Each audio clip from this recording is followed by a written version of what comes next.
Recorded live at 4ZZZ Studios Brisbane on 102.1 FM. And broadcast across Australia on the Community Radio Network. You're listening to Zed Games. With 10 years experience and over 500 episodes, Zed Games brings you the best in gaming news, reviews, community and culture. Want to reach out? Message us on Facebook at ZED Games AU. My name is Zahra, and with me in the studio tonight is Elliot and Django. That's right, folks. We have made it back to the studio. Floods couldn't keep us back, and also the floodwaters have sort of gone away, so we're very happy about that. The floods did keep us away. The floods did keep us away, but we still got a show. So in a way, it didn't keep us away from you listeners. Spiritually, we were here. We were here, along with the many, many ghosts. Blessing the studio. Yeah. Anyway, so you're listening to Zed Games, and you won't believe this. It happens every week, but it might take you by surprise. We have gaming news. Oh my god. We have gaming reviews. Oh my god. My goodness. We have gaming music. And we even have gaming advice. Oh. That's a bit of a new one.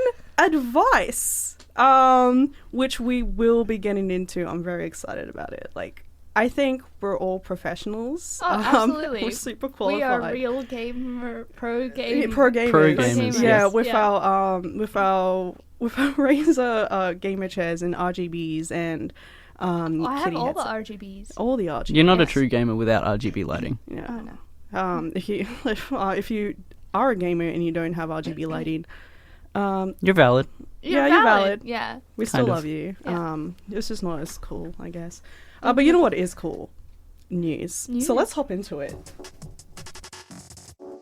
This week in gaming news. As the war in Ukraine continues, more gaming companies have officially made statements condemning the Russian aggression and boycotting the state. Companies no longer selling in Russia include Epic, Microsoft, GOG, Ubisoft, Take-Two, Sony, and EA, who, along with stopping sales, has also removed Russian teams from FIFA and NHL, and even LEGO have stopped shipments. In more direct support of Ukraine, however, Necrosoft, the developers of Gunhouse, have put together a bundle for Ukraine on itch.io. The proceeds will be split between International Medical Corps, who provide medical assistance in the region, and Voices for Children, supporting children experiencing the horrors of war. For a minimum of $10 US, you'll get access to 992 items, including games, books, and music donated by their developers. Notable titles include Wondersong, Superhot, A Short Hike, Bubba Is You, Celeste, and many, many more. You can find the bundle on itch.io or follow the link on the Zed Games Facebook page. RimWorld, the popular space colony management game, has been refused classification in Australia, effectively banning it only 8 years after it went on sale. Until this point, the game had not been submitted for classification, but it now had been that the game was gearing up for an apparent console launch, which the ruling also appears to confirm. Unlike other games that received an RC rating after being on sale previously, such as Disco Elysium last year, the ban has also removed the game from purchase on Steam. Those who already own the game can continue to play, however. I'm sorry this news was so sudden, and for anyone who is frustrated by this, we are working to resolve the situation and make RimWorld available to everyone again as soon as possible, but we don't yet know what that might require, or how long that might take. While you cannot buy or redeem the game on Steam, it's still available DRM-free on the developer's website. Sony put on a brief State of Play presentation at 8 AM on Thursday the 10th Australian time, focusing mostly on games being created by their Japanese partners. The show kicked off with a reveal of Exoprimal from Capcom, a futuristic squad-focused shooter with, well... I'd like to share today's dinosaur forecast. A dinosaur outbreak will soon occur. Please remain indoors. And then dinosaurs fall from the sky. The show ended with the reveal of two new titles from Square Enix, the Diofield Chronicle, a tactical RPG, and a new Valkyrie profile game called Valkyrie Elysium, taking the series in a more action RPG direction. One of the other big announcements is a free DLC coming to Returnal, which will add multiplayer co-op to the game and a new endless mode, Tower of Sisyphus. You can follow a link to the presentation on the Zed Games Facebook page. Australian independent game developers rejoice, as Screen Australia has announced the Games Expansion Pack initiative, which will allow developers access to federal screen funding. The initiative is aimed towards small, medium, and emerging independent Australian game developers seeking finance for their project. For details on the initiative and to apply, please check the Screen Australia website. The submissions for the 2022 funding close on the 28th of April. Upcoming releases. On March 11, you can look forward to Assassin's Creed Valkyrie DLC, The Dawn of Ragnarok, on PC, Xbox, and PlayStation platforms, Submerge Hidden Depths on PC, Xbox platforms, and PlayStation platforms, and Time Loader on Xbox, PlayStation, and Switch. March 12 brings WWE 2K22 on Xbox and PlayStation platforms. On March 16th, the next-gen version of GTA 5 is coming out on PS5 and Xbox Series X. On March 17th, you can look forward to Tunic on PC and Xbox platforms. That's all this week in gaming news. Thank you so much for that, Paul. Just a quick little correction. It is Assassin's Creed Valhalla, not Valkyrie. There wasn't just like a sudden new Assassin's Creed game. They just snuck in on you. With a whole DLC. Yeah. So don't you worry.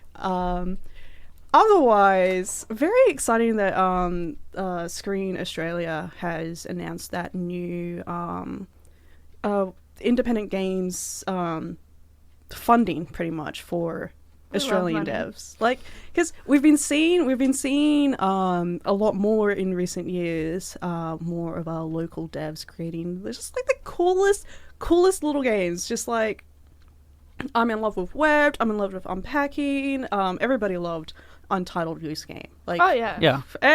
Like, we've got so many games here, and it's just like, I'm really excited to see what games this will end up bringing forth, because there's so many good ideas. We've got very smart, very creative folks over here, and they're going to be like, oh, we've got funding now to bring these ideas to life. So if you are one of those people who have those clever little brains, definitely look into it. They've got money, and they're just wanting to throw it at you specifically. And then give us the games, and we'll play And them. then give us the games, and we can review. And there we go. We're supporting you. Yeah. That's full how we circle. Work. Yeah, so that's pretty exciting. Yeah. Yeah. Other news. RimWorld. No. Look, I don't know. I don't know. I feel like this happens a lot though. Like, yeah. there's a lot of games that come out and they're like, it's been denied classification, and then like something will happen and they'll get rid of like one drug reference and then it will come in and it's fine. Yeah. We have some interesting like classification rules Yeah. still as a country, I think. It's like, I know that there's been like some changes like 10 years ago, and there's like still some more changes, but like something will get caught and you're just kind of like, huh, Yeah. really? Well, okay. But it's still, you can still get the game. So like, if you haven't played it yet, there you go. You just can't get it through Steam. So. Oh yeah. Yeah. There's always ways. There's always ways. There's always ways. Piracy is bad. We live in Australia. We do live in Australia, but you know what we do have in Australia? Game Pass. We do. We Yes. love Game Pass. Love Game Pass. Please sponsor us. Please. Please. But like, also, I was speaking of like other game bundle sites, platforms. Yeah. itch.io. Yep. It's like we've seen it with the in the past, like so many little studios and everything just pulling together everything to make this really awesome bundle for a really good cause. Like we've seen it for the racial justice one, and like Humble Bundle had one as well, and it's just amazing what people can do when we all get together. Yep. Yeah. And play video games. It is. Yeah. And if you were wanting to do that, just head over and do it. Yeah. Just do it. So many games on there. I had a little look-see, and there's nearly, I think, or nearly 1,000. I would not be surprised if it hits over 1,000 titles before the end of the night. So I guess we'll see. Paul was going through the list to see if he could do ones that he recommended, and he didn't get very far before he had way too many to be recommending. It's definitely a feat and a half. But I'm here to talk about Sky, Children of the Light. A new light is a rare sight.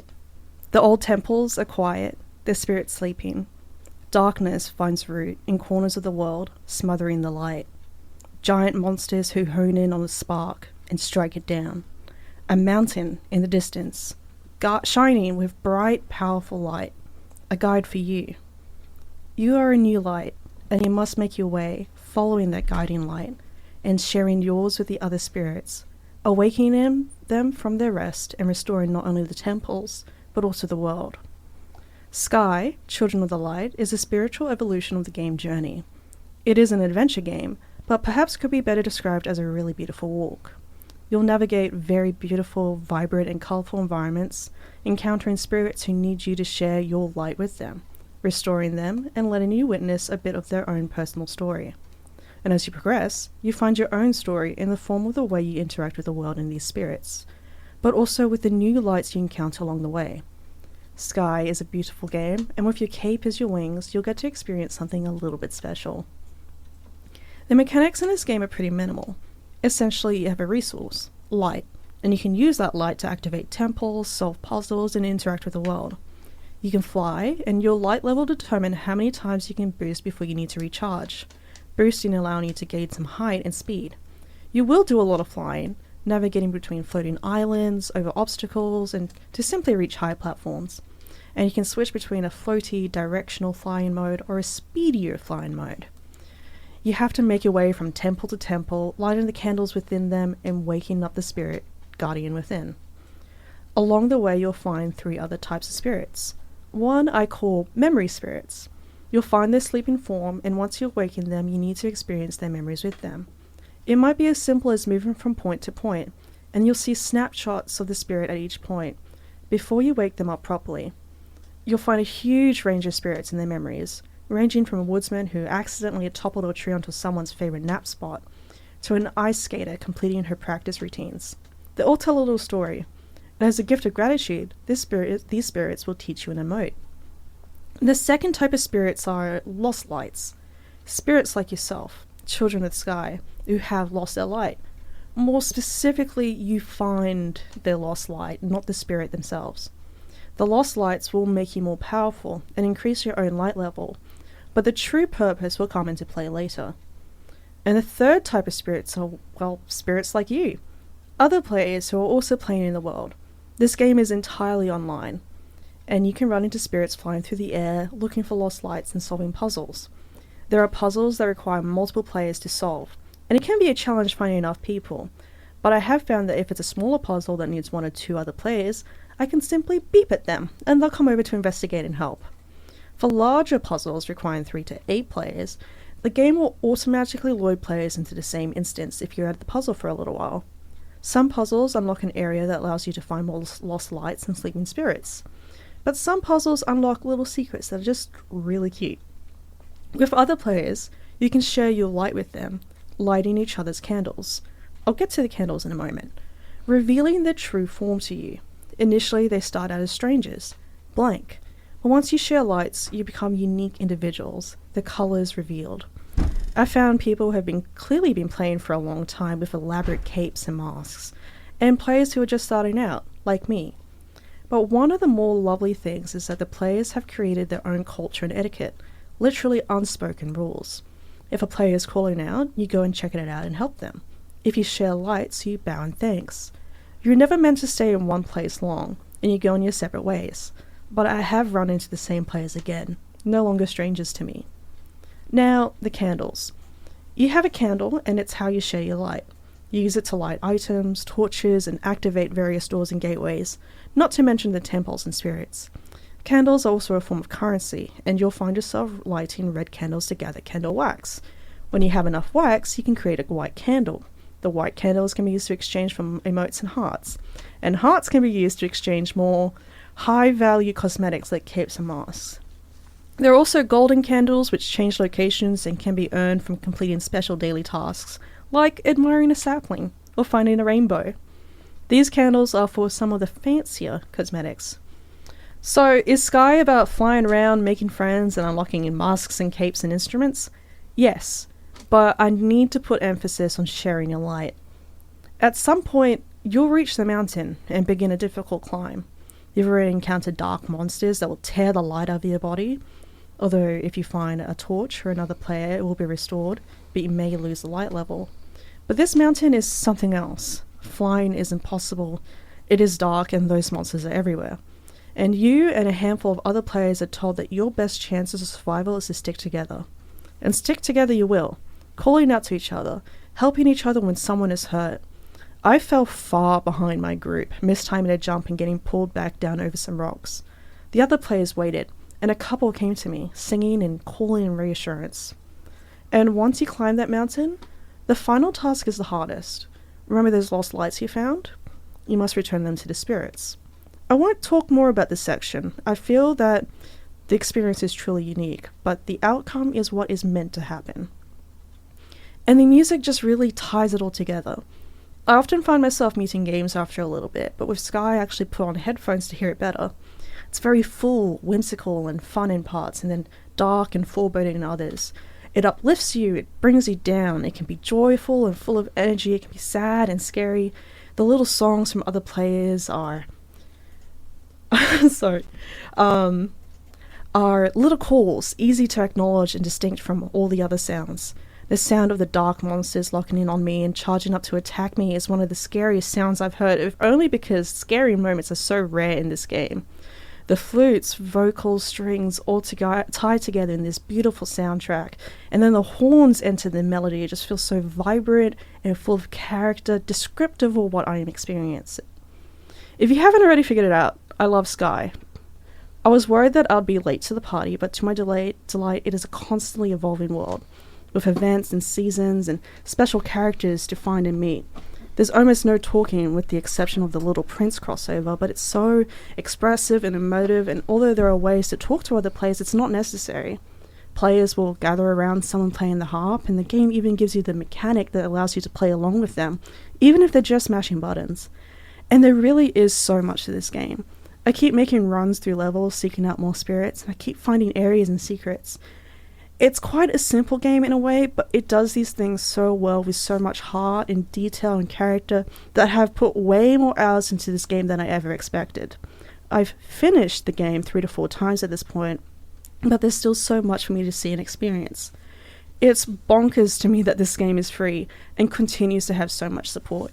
Even the microtransaction aspects don't feel blatant, and I never find myself missing out on anything. Sky, Children of the Light is a beautiful game, and a lovely experience. And if you're like me and have played Journey but wished you could do it again, well, that game company did it. There's just so much more to it now, and maybe I'll see you around. Okay, but what you're telling me is that I can fly with a cape. Yes. So all of those things that I wished as a child are true? Yes, actually. Yes! It's just you can fly with a cape. Capes are wings. You've sold me. That's it. That's all I needed to know. That's your review. You can fly with a cape. You can fly with a cape, and you can get fancy capes. Right now there's Season of the Abyss, so there's like pirate themed like capes that look like a coat, like a that's like a cool. Duster coat kind of thing. I'm down with that. It takes a lot of work to get those, but like I really love it. And I've been interacting a bit with the community, and one of my favorite things is that everyone's come up with names for various things, like the dark monsters. Everyone's decided that they're called Krill because they kind of look like Krill. Okay. And that's just a really nice little game. That's cute. That's my favorite part about like multiplayer games is the community that forms around it. Yeah. I was really touched by it. I loved Journey, so I was really excited to actually play Sky. So you're listening to Zed Games, is that it?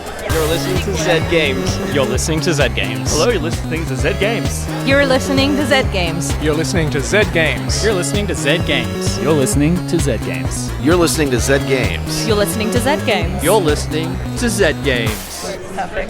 Perfect. Thank you. My name is Zahra. You're listening to Zed Games, and with me in the studio tonight is Elliot. and Django. And we're here to give you some gaming advice. Gamer to gamer.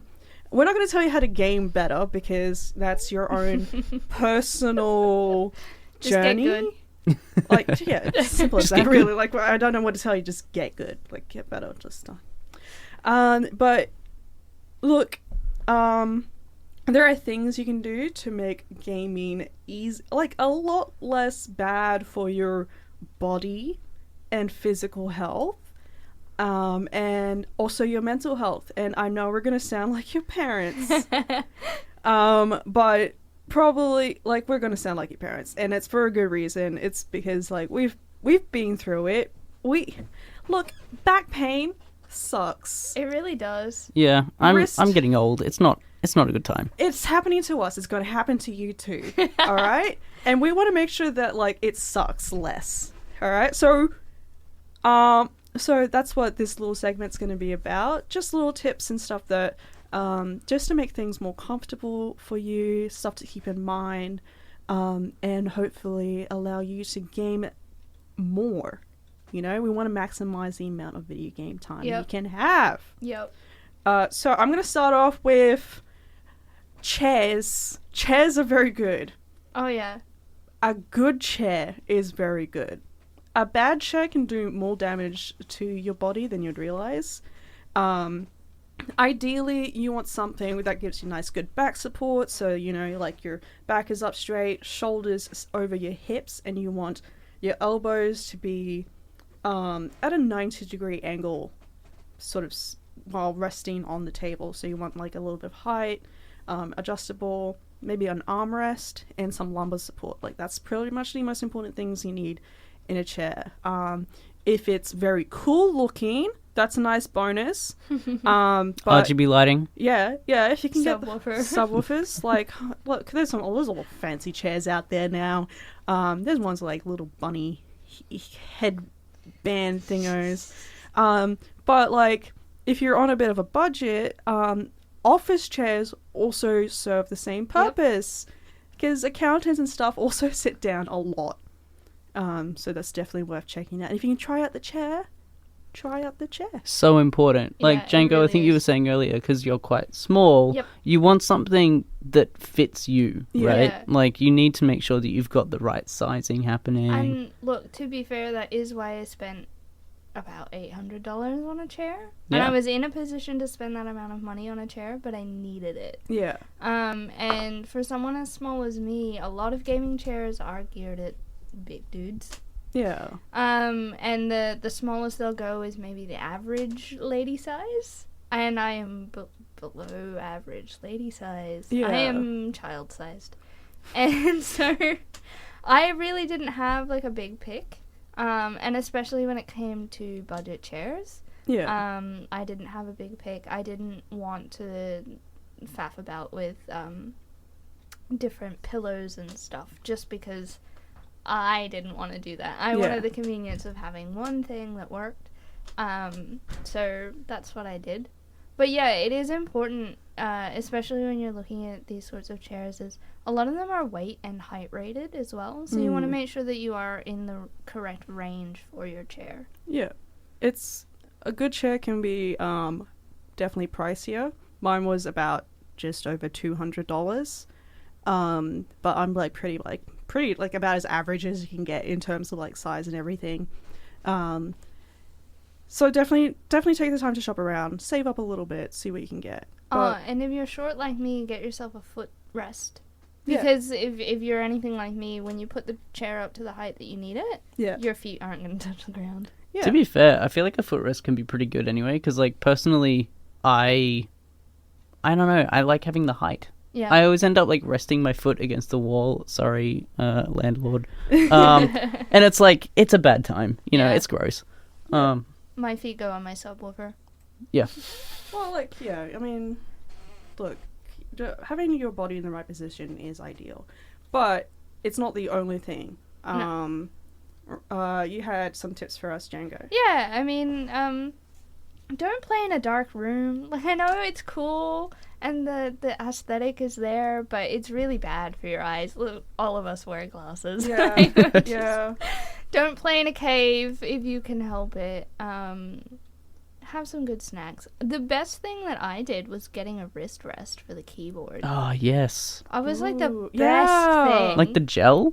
I know, mine's made out of wood. Like, I made mine. Right. Yep. But, yeah, because I, like, react to certain fabrics and I don't like certain feels. But wrist rest, if you can, absolutely do that. Yeah, and you can there's, like, tons of them out there made out of different materials. I have one that's just made out of, like, that really squishy kind of foam.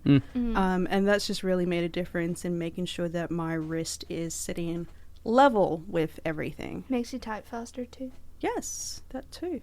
The other thing is, like, I've played around with different controllers, because I'm tiny, I have tiny hands.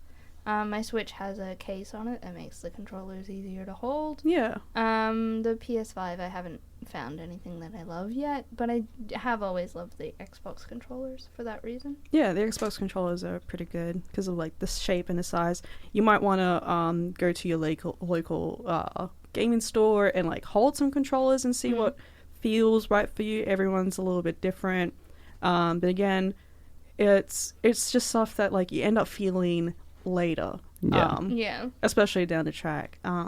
And also kind of connected to that is doing stretches. Yeah, I know we're not exactly like athletes or whatever, but you are doing a lot of small movements. Your body is sitting still for a long periods of time. Just whenever you have, like, a loading screen break, just stick your arms out and just bend your hands back about, like, 90 degrees, like you're sort of going stop, swiper, no swiping. No swiping. And then flip them down 90 degrees, so you're, like, just an aggressively gay zombie. And just do that a couple times, and that's a really good way to sort of stretch out your wrists. And Elliot, you were telling us that leg stretching. Oh yeah, I get wicked pins and needles, like such bad circulation. So, like, I don't know, the Wii had a really good feature. Like, if you're playing for way too long, it's like, hey, you need to get up and, like, move around outside. A little bit. Yeah. But yeah, just, like, stand up. Make sure you're doing a little bit of a stretch. I don't know. It's really hard to, like, sort of explain, but I do sort of like a torso twist. Yeah. Like, I keep my legs straight and then twist, and it sort of, like, stretches out the back muscles a bit. Like, I get wicked cracks, so it's super satisfying. Yeah. But yeah, if you're just moving around, just moving your body a little bit. Moving around is good. Yeah. Get up, replenish your snacks and your water. Yeah. Drink water while you play. I don't care if you have a bottle of water and a bottle of whatever Mountain Dew. Yeah. Whatever other drink that you like to drink while you're playing. For me at the moment it's G&T. That's because I'm trying to get through a Souls game. But a bottle of water, and I say bottle instead of glass because I know me, if I finish a glass, I'm not going to go refill it. A bottle gives me more of a chance to actually drink more water. I have a 3-liter bottle that I keep next to me at all times. It's bright pink, so it can't blend into the background, and it's just always there. And whenever I have a moment, I just take a little swig, and boom, super hydrated. Yeah. So hydrated. Yeah. And it's also, like, we had, like, a couple of snack ideas. Yeah. Because, like, look, you can look after your insides. You know? I like baby carrots. Baby carrots are very good. But satisfying crunch. I think the thing that we all really liked was making yourself a charcuterie board of, like, cheese and crackers and things. Like little deli meats. Yeah. Yeah. Like, for me, that's most of what I need in a day. Add the baby carrots and we're pretty good to go. Yeah. But it's like there's so many snacks out there that aren't just chips. And, like, look, I love chips. Yeah. I love a good crunch. But also love those little seaweed snacks. Oh, yes. And they're just, like, they're so divine. And it's just, like, it's just little things that you can sort of add to your routine that help support your gaming better. Because, like, look, we want you to game as much as possible. And don't forget your hand sanitizer and a paper towel. Yeah. Don't get your controllers all grotty. Not your controllers, not your keyboard, not your mouse. You you deserve better than that. You don't need that Cheeto dust in there. No. Like, No. Look, gross. we're speaking to you, gamer to gamer, we get it. We've all been there. We've all been there. We've all had a gross controller. But if you do want to eat something that has a lot of crumbs, you can get like chopsticks and just eat them like that. Yeah. Yeah. I feel pretty good. Even if you can't use chopsticks, there's like ones that are connected. The kid ones? Yeah, the kid ones. So easy. Yeah, so they're basically tongs. Like, yeah. Yeah. You could also get the little tongs if you wanted. With the little rubber. Yeah. There's options. There's so many options. If you're just gaming and you think this could be easier, this could be nicer, then there's probably a solution for that. Yeah. Get a friend to feed you. Yeah. But you know what's also really important? Breaks. Yep. Whenever you're noticing that you're losing a couple of matches or you're feeling really stressed out, just take a moment just to take a breather. Just step away for like 5 minutes, have a cup of tea. Go outside. Go refill your water bottle. Yeah, go refill your water bottle. Stand in the grass barefoot. That one always helped me. Oh, yeah. I'm Zahra. With me tonight in the studio is... Elliot. And... Django. And we're actually coming up to the end of the night for us. It's truly tragic. It happens every time, and I'm really never prepared until I see. Throw a tantrum. We could throw a tantrum, but you know what? We're not, because I'm tired. All the more reason to throw a tantrum. It takes so much energy, though. It does. And look, we're really zen now after we shared our like gaming tips. After talking about the super relaxing Sky Children of the Light, like. I'm ready to let the show end for tonight. Yeah. So to play us out tonight, we've got Glider from the game Sable by Japanese Breakfast. This has been Zed Games. I love you. And goodbye. Goodbye. Bye. Thanks for listening to Zed Games. If you'd like to listen to more, check out our podcast on Spotify. Or follow us on social media at ZED Games AU. See you next time.